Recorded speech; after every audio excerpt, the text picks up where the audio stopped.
Hello. तो हमारी पिछली वीडियो में हमने किए थे कुछ questions by method of inspection. इनके हम इंटीग्रेट कर रहे थे सिर्फ ये देख के कि वो किसका ऐसा कौन सा फंक्शन होगा जिसका वो डेरिवेटिव होगा। तभी तो हम एंटी डेरिवेटिव कर रहे थे यानी कि इंटीग्रेट कर रहे थे और वो इजीली हो पा रहा था। पर मेथड ऑफ इंस्पेक्शन यानी कि डायरेक्ट फॉर्मूला से जहाँ क्वेश्चन सॉल्व हो जाए, ऐसे क्वेश्चंस बहुत कम होते हैं और एग्जाम्स में तो आपको शायद दिखाई ना दे ऐसे क्वेश्चंस। जो थोड़े ट्रिकी क्वेश्चंस होते हैं उनके लिए हमें दूसरे मेथड्स यूज़ करने पड़ते हैं। तो देखते हैं कौन से 3 मेथड्स हैं जो हम इस चैप्टर में कवर करने वाले हैं और फिर एक एक करके उन मेथड्स की बात करते हैं। तो ये 3 मेथड्स हैं जिससे हम सॉल्व करने वाले हैं इंटीग्रेशन। कौन कौन से?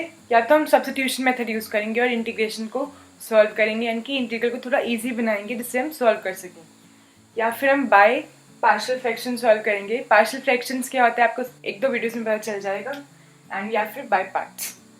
तो सबसे पहले स्टार्ट करते हैं सब्स्टिट्यूशन वाले मेथड से। इस वीडियो में हम सिर्फ उसी मेथड की बात करेंगे। Let's start. तो पहले देखते हैं एक फॉर्मूला यानी कि एक जनरलाइज्ड रिजल्ट इस मेथड का, और उसके बाद उसके क्वेश्चंस प्रैक्टिस करेंगे तो आपको वो एकदम से क्लियर हो जाएगा। तो मेथड ऑफ सब्स्टिट्यूशन में क्या है, अगर हमें कोई फंक्शन गिवन है एफ एक्स डी एक्स, हम उसे सॉल्व करना है तो हम क्या कोशिश करेंगे, इसको कुछ ऐसे कन्वर्जन में लाने की कोशिश करेंगे such that f becomes the function of t and function of g t such that g dash t भी यहाँ पे गिवन है। यानी कि एफ को कुछ ऐसी चीज का फंक्शन बना देंगे सच दैट उसका डेरिवेटिव भी यहाँ पे गिवन हो, और फिर जी टी को हम लेट कर लेंगे कुछ, जी टी को हम लेट कर लेंगे एक्स, और जी डैश टी क्या आ जाएगा, डी एक्स आ जाएगा, क्योंकि डिफ्रेंशिएट बोथ साइड्स करेंगे तो ये आएगा। इसको हमने लेट कर लिया एक्स, ये आ गया डी एक्स। अब इसको हम इजीली इंटीग्रेट कर सकते हैं। इस पे कुछ क्वेश्चंस करते हैं, क्वेश्चन करते ही आपको समझ में आ जाएगा, और ये सबसे इजी मेथड है कोई भी इंटीग्रल को सॉल्व करने का। अब आपको लग नहीं रहा होगा, क्वेश्चन करेंगे तो बहुत इजी लगेगा। सपोज ये क्वेश्चन कंसिडर करो, हमें सॉल्व करना है कि साइन एम एक्स को इंटीग्रेट करना है विद रिस्पेक्ट टू एक्स। अब हम साइन एक्स को सॉल्व करना तो जानते हैं, उसका इंटीग्रल क्या हो जाएगा माइनस कॉस एक्स, पर साइन एम एक्स को तो नहीं जानते। तो हम क्या करेंगे, हम एम एक्स को कोई एक वेरिएबल मान लेंगे। हम लेट करेंगे कि एम एक्स मान लो टी है। अब क्या करेंगे, जो हम फंक्शन मानते हैं, अगर हम इसको लिख दिया साइन ऑफ टी, हमें डी एक्स को भी इसी वेरिएबल में चेंज करना है। कैसे करेंगे, एम एक्स था ना, अब इसको डिफ्रेंशिएट करो both sides. Differentiating both sides तो क्या हो जाएगा, एम कांस्टेंट है, एक्स का डेरिवेटिव 1, यहाँ पे आएगा एम इंटू 1 और ये आ जाएगा D T by d x. तो क्या होगा, हमने सब्स्टिट्यूशन करी, ये आ गया हमारे पास। जो डी एक्स नीचे आया इसको कहाँ ले जाओ, लेफ्ट साइड पर, ये हो गया m d x is d t. हमें किसकी वैल्यू निकालनी थी, डी एक्स की। तो हम क्या करेंगे, डी एक्स की वैल्यू निकालेंगे, एम को नीचे ले जाएंगे डी टी बाई एम, इसको भी पुट कर देंगे। ठीक है, बन जाएगा साइन टी अपॉन एम और डी टी। एम को हम बाहर ले सकते हैं क्योंकि हमें पता है कि हम कॉन्स्टेंट को इंटीग्रेट से हमेशा बाहर निकाल सकते हैं, 1 बाय एम बाहर आ गया। तो उसको इंटीग्रेट करेंगे तो क्या आ जाएगा, हमें पता है साइन टी का क्या होता है minus cos t, m as it is नीचे, और साथ में हमें कॉन्स्टेंट ऑफ इंटीग्रेशन लगा देंगे। अब हम टी की वैल्यू वापस सब्स्टिट्यूट कर देंगे, ये हो जाएगा minus cos m x upon m plus c, ये लिया था ना टी, इसे वापस सब्स्टिट्यूट कर दिया। ठीक है, एक और क्वेश्चन देखते हैं। सपोज हमारा क्वेश्चन है ये, हमें इंटीग्रेट करना है 2x into sine x square plus 10। अरे इसमें तो दो फंक्शन आ गए, हमें तो एक ही फंक्शन को इंटीग्रेट करना आता है एट अ टाइम। यानी कि अगर साइन एक्स है, साइन ऑफ समथिंग है, तो हम शायद उसे सॉल्व कर लें। अगर अकेला एक्स है तो हमारे पास फॉर्मूला होता है एक्स इज पर एन को इंटीग्रेट करने का, पर दोनों इकट्ठे हैं तो इसको सबसे आसान तरीके हम देखने की कोशिश करेंगे कि साइन ऑफ समथिंग जो है क्या उसको डिफ्रेंशिएट करके ये समथिंग आ जाएगा। बिल्कुल, डिफ्रेंशिएट करो, एक्स स्क्वायर प्लस 10 को डिफ्रेंशिएट करोगे तो 2x ही आएगा, क्योंकि कांस्टेंट का इंटीग्रेशन डिफ्रेंशिएशन 0 होता है। यानी कि हमें ट्रिक मिल गई कि हम क्या करेंगे, इसको क्या लेट कर लेंगे t, और सब्स्टिट्यूशन से सॉल्व करेंगे जिससे कि हमारा क्वेश्चन ईजी हो जाए। तो हम वही करेंगे, इसको एक्स स्क्वायर प्लस 10 को हम लेट कर लेंगे t।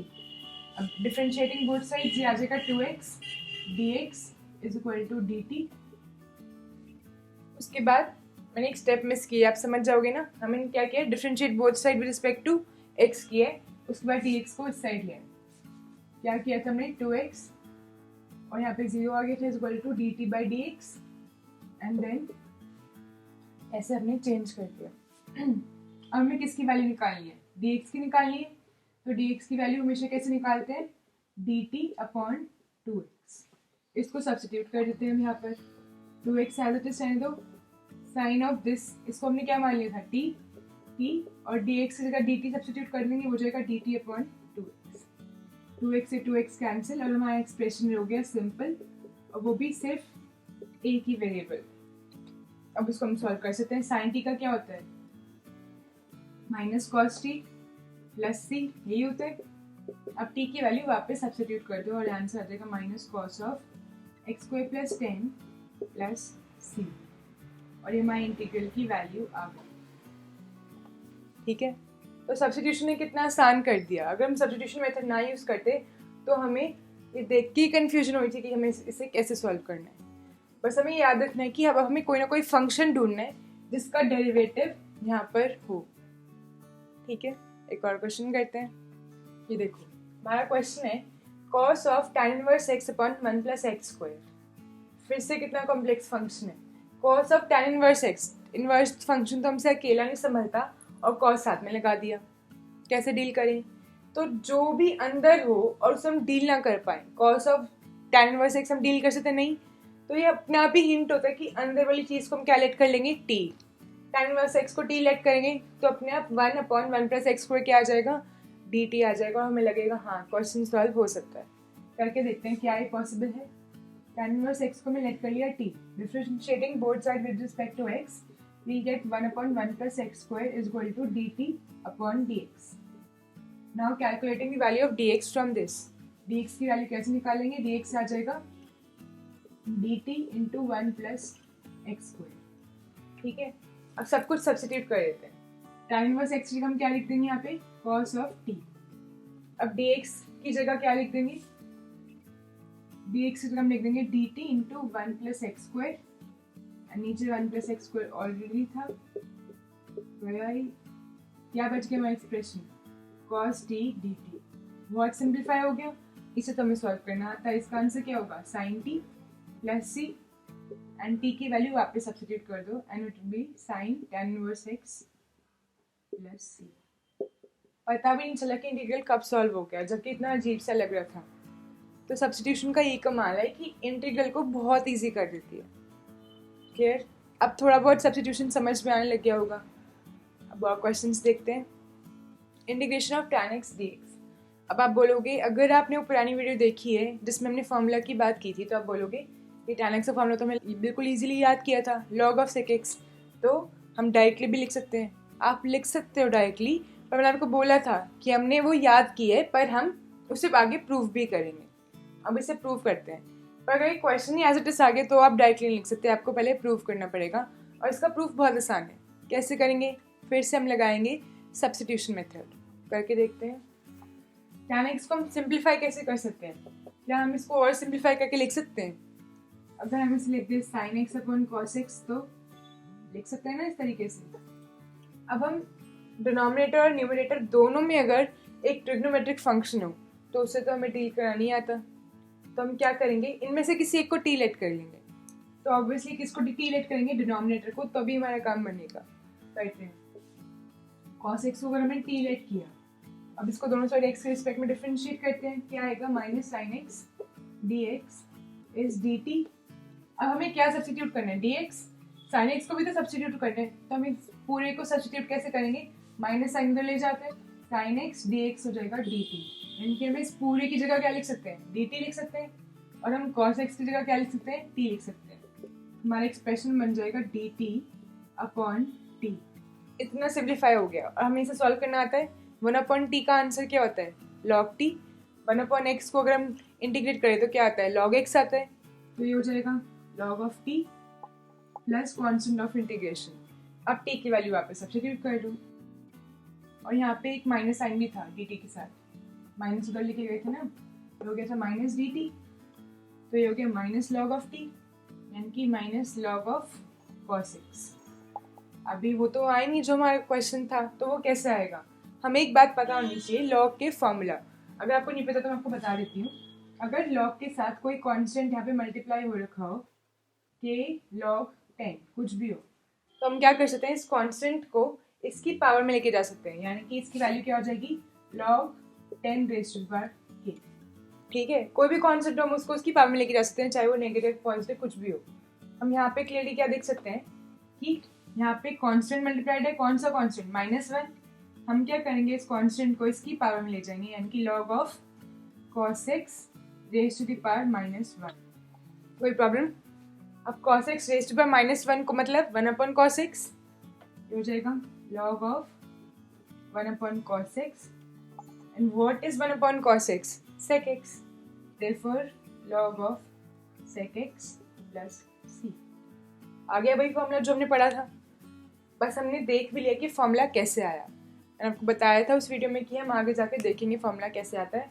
आप इस फॉर्मूले को डायरेक्टली याद रखो, और जो भी ट्रिकी क्वेश्चंस बनने की कोशिश करेंगे ना, वो ऐसे फॉर्मूला को ज़रूर यूज़ करेंगे, या तो कन्वर्जन्स यूज़ करेंगे जो हम पिछली वीडियो में बात कर चुके हैं, या फिर कुछ ऐसे फॉर्मूला के।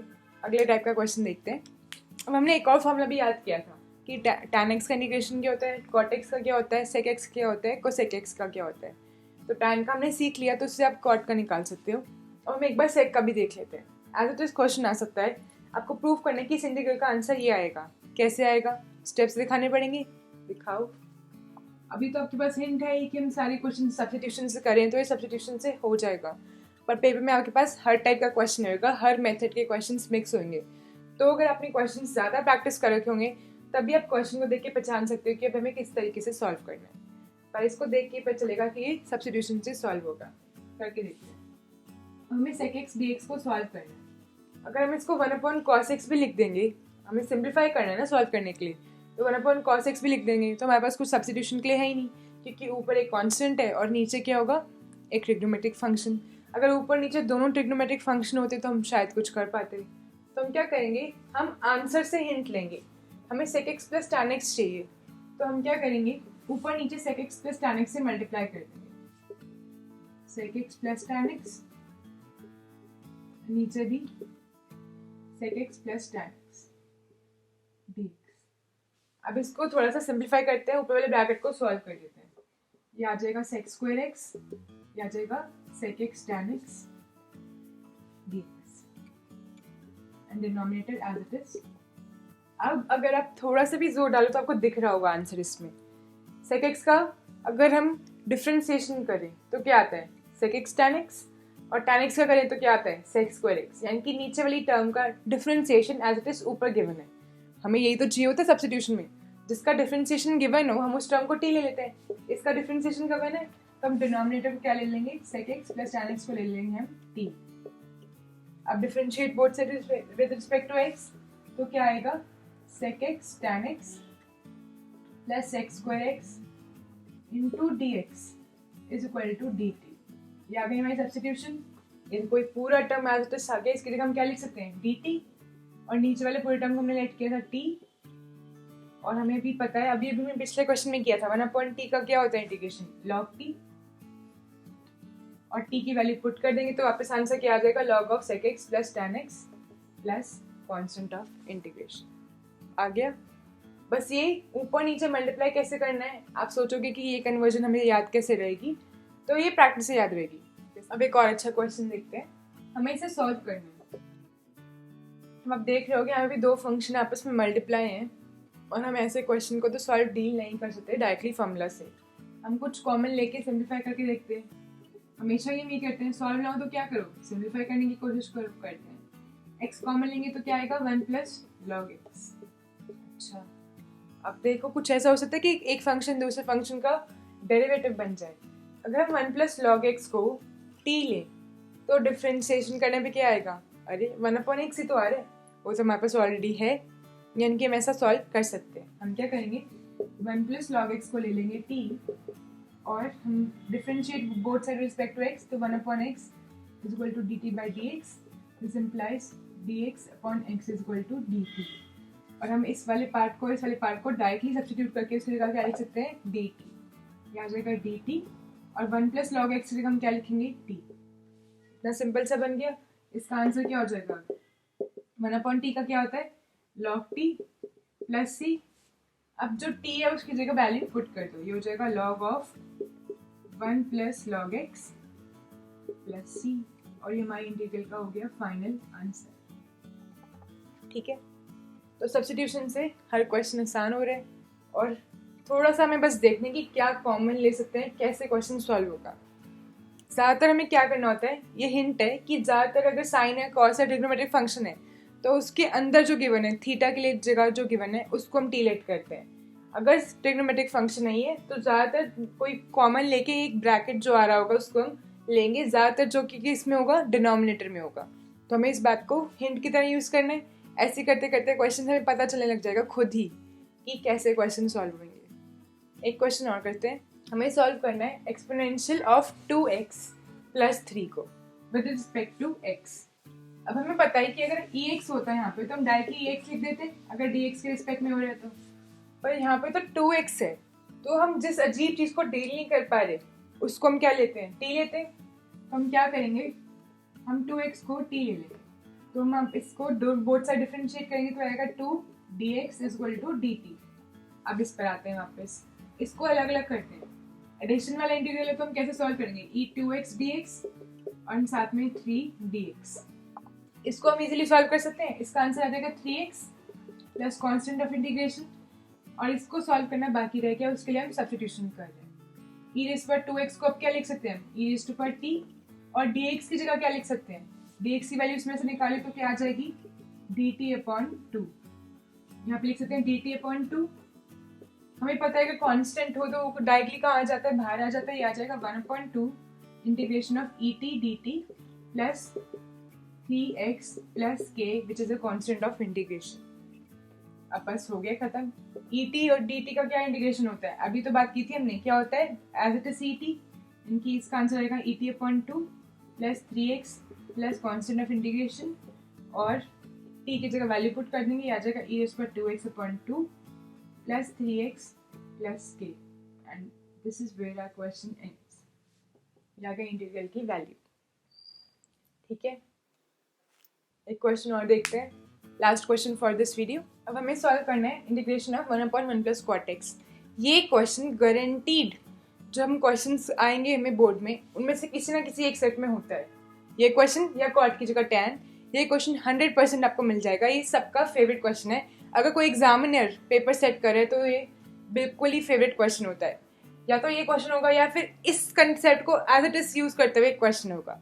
ये बिल्कुल ही एग्जामिनर का फेवरेट क्वेश्चन है, इसको आप ध्यान से करना और इस टेक्निक को याद रखना। अब देखो हमने क्या बोला, इस फंक्शन को देखो, क्या इसमें कोई सब्स्टिट्यूशन पॉसिबल लग रही है। अगर ऊपर नीचे दोनों जगह ट्रिग्नोमेट्रिक फंक्शन होता तो हम सब्स्टिट्यूट कर देते, पर ये तो लग नहीं रही पॉसिबल, तो उसको थोड़ा सिंप्लीफाई करते हैं। cot x को हम क्या लिख सकते हैं, cos x/sin x लिख सकते हैं। चलो अच्छी बात है, अभी भी हमें ज़्यादा सिंपल नहीं लग रहा। हम क्या करते हैं, एलसीएम लेते हैं और उसको और सिंप्लीफाई करते हैं। एलसीएम लेने से क्या आएगा, यहाँ पे डिनोमिनेटर में आ जाएगा sin x plus cos x upon sin x। ये वाला sin x जो नीचे आ रहा था उसको ऊपर ले जाते हैं, एंड ये हमारा बन जाएगा क्वेश्चन। ठीक है, अभी भी हमारा आंसर तो कहीं आसपास लग नहीं रहा, तो फिर हम क्या करते हैं, एक नया वो करने वाले हैं, सब्स्टिट्यूशन मेथड के लिए कुछ नई टेक्निक अप्लाई करने वाले हैं। ऊपर नीचे 2 से मल्टीप्लाई करो ऊपर, और नीचे डिवाइड कर दो। ठीक है, और जो डिवाइड करे ना उस कॉन्स्टेंट को बाहर ले लो, हमें उसकी जरूरत नहीं है। 2 sin x बचा है यहाँ पे, और नीचे बच गया sin x plus cos x dx। 2 sin x को हम कैसे लिख सकते हैं, ऐसे लिख सकते हैं हम इसको sin x plus sin x, बिल्कुल। अब अभी नीचे वाले जैसा तो बन ही नहीं है, तो हमें इसे नीचे वाले जैसा बनाना है। हम इसमें cos x प्लस करते हैं, और अगर हम खुद से कुछ प्लस कर रहे हैं उसे माइनस भी करना पड़ेगा, ताकि हम क्वेश्चन चेंज ना करें। अपनी मर्जी से क्वेश्चन भी ना चेंज कर सकते हैं, तो हम अपनी मर्जी से यहाँ पे प्लस करते हैं cos x, और क्योंकि हम क्वेश्चन चेंज नहीं कर सकते इसलिए हमें cos x माइनस भी करना पड़ेगा। यहाँ तक कोई प्रॉब्लम। अब हम क्या करेंगे, अब क्वेश्चन शायद आपको देखने लग गया हो कि अब ये हो गया ऑलमोस्ट सॉल्व। अब हमें इस ब्रैकेट के नीचे इस ब्रैकेट को कर देना है, और इस ब्रैकेट के नीचे भी दोबारा इसको कर देना है। हम क्या करें, डिनोमिनेटर को सेपरेट कर रहे हैं, करते हैं। ये इंपॉर्टेंट क्वेश्चन है, पहले ये जरूर मार्क कर लेना। अब जब हम डिनोमिनेटर सेपरेट करेंगे तो क्या आ जाएगा, 1/2 एज इट इज बाहर। अब हमारे पास इंटीग्रेशन क्या आ रहा है, sin x plus cos x upon sin x plus cos x, और दूसरी ब्रैकेट में क्या आ रहा होगा, sin x minus cos x upon sin x plus cos x dx। यहाँ तक कोई प्रॉब्लम, कुछ नहीं किया, सिर्फ अलग अलग किया हमने। 1/2 दोनों हम क्या करते हैं, अगर बीच में एडिशन आ जाता है तो हम इंटीग्रल को सेपरेट कर देते हैं और 1/2 दोनों कांस्टेंट दोनों इंटीग्रल के साथ मल्टीप्लाई होगा क्योंकि वो टोटल के बाहर है। ठीक है, इसको हमने ऐसे सिंप्लीफाई कर लिया। अब क्लियरली दिख रहा है कि यहाँ पे न्यूमरेटर और डिनोमिनेटर सेम है तो कैंसिल हो जाएंगे। यहाँ पे क्या बच जाएगा 1/2 इंटू 1 का इंटीग्रेशन dx प्लस ये हम अभी सॉल्व करते हैं। ये क्या हो जाएगा x/2 plus some constant c। ठीक है, अब बस ये वाला पार्ट रह गया, इसको सॉल्व करेंगे सब्स्टिट्यूशन से। हमने क्या कहा है कि हम क्या करते हैं, ज़्यादातर डिनोमिनेटर को क्या लेते हैं, सब्स्टिट्यूशन वाला t लेते हैं। अब देखते हैं लेकर क्या कुछ फर्क पड़ेगा। sin x plus cos x को t लेते हैं, डिफ्रेंशिएट करो, ये आ जाएगा cos x, ये आएगा minus sine x into d x equal to d t with respect to x करने पर क्या ये ऊपर वाले एक्सप्रेशन से मैच कर रहे हैं, बस साइन की प्रॉब्लम है, दोनों साइन उल्टे हैं। तो क्या हुआ, -1 कॉमन ले लो, ये हो जाएगा sine x minus cos x D x is d T. क्या आप मैच कर रहे हैं, बस ये माइनस एक्स्ट्रा है हमारे पास, माइनस को दूसरी साइड ले जाते हैं। ये हो जाएगा sine x minus cos x into d x is minus D. कोई प्रॉब्लम, इसको यहाँ पे कर देते हैं सब्स्टिट्यूट। 1/2 नीचे डिनोमिनेटर को हमने t ले लिया और ऊपर हमारे पास क्या आ गया, इस पूरे एक्सप्रेशन की जगह हम क्या लिख सकते हैं, माइनस डी टी। ये क्या हो जाएगा 1/2 इंटू माइनस भी बाहर ले सकते हैं क्योंकि वो कांस्टेंट होता है, 1/t का क्या होता है log t।